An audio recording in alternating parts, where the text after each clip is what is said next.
rioters pelted police with everything from fireworks to street signs, pinning them under an underpass for a time.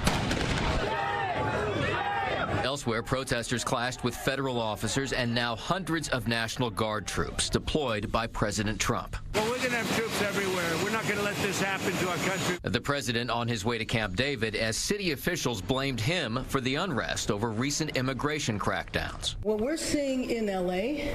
is chaos caused by the administration. L.A.'s mayor lashed out at Trump as the city's police chief described the threats his officers are facing. They have a hammer, and they'll break up the cinder block and use that, pass it around to throw at officers, to throw at cars, and throw at other people.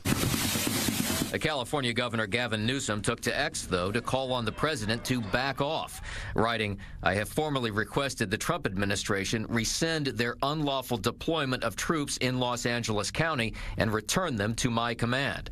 The Pentagon has said that Marines could be deployed, with the president saying he will not put up with violent protests. When they spit at people, you know, they spit. That's their new thing. They spit, and worse, you know what they throw at them, right?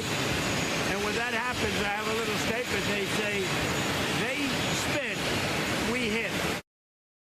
Now, everything depends now on where things go in Los Angeles, and it's certainly possible we may see more National Guard troops deployed there to respond to protests. Yeah.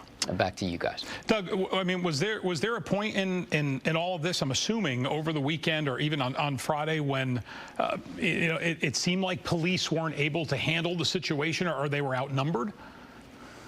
Well, what we heard from the administration was that the calls to police went unanswered for a long period of time, and then that's when they kind of decided that they needed some additional help.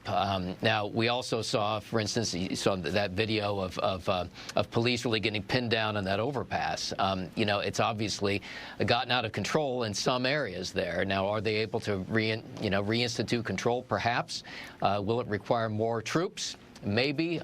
We just don't know what direction this is going to head in. And listen, I mean, L.A. is busy all the time. It's very spread out, as we talked about before. But, you know, a lot of this happening over the weekend. I mean, here we are Monday morning. As people get ready to go back to work today, you wonder, what is the situation like? What does it look like now? Yeah, I mean, I guess it's important to point out this is not all of L.A., and to your point, it's a sprawling city, and these are kind of isolated areas. Nonetheless, in those areas, it has really spun out of control awfully quickly, and this really started on Friday. Yeah. Doug Zader, great insight as always. Thank you so much. We'll check in with you again. Thanks, Jay.